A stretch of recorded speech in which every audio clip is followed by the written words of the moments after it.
Hello, good morning mga idol. Muna tayo, mag-construction muna tayo ngayon. Kasi kailangan natin lagyan ng yan. Dagdagan natin kasi mahirapan ng motor pag sampa. Sumasayad dito. So, sisimintuhin na natin yung sa baba. Para di mahirapan yung motor ng anak ko. Nasayad pagka sumampa na dito sa taas. So, mag-construction muna tayo.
Ayan ang mga idol, hinalo na natin.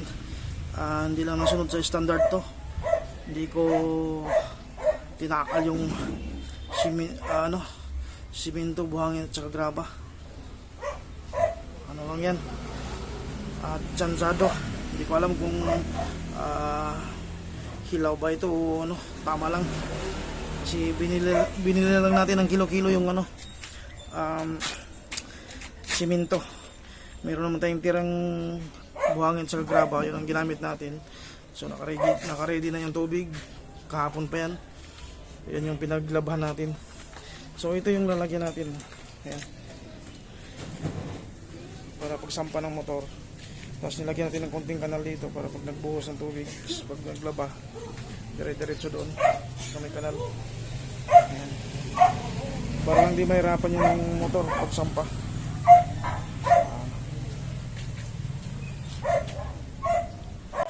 So ayan ang mga idol, nilagyan na natin ng tubig. Maya natin haluin yan. Bubulo na tayo nito. Ayan. Hindi ko alam kung maganda resulta ng halo natin. Baka ito'y hilaw. Kasi kilo-kilo lang yung binili natin. So 5 kilo, parang 7 kilo lang nilagay ko dito 7 kilong simento. So ganyan kadaming buhangin at saka graba. Hindi ko lang alam kung anong magiging resulta. Baka hilaw. So ayun mga idol, ihalo na natin.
sobra yata ng tubig natin ah.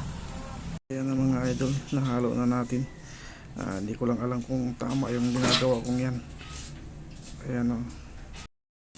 Ayan na, tapos na yung ating flood control project. Hindi ko alam kung tama yan. Hilaw ata yan, ampaw. Ayan.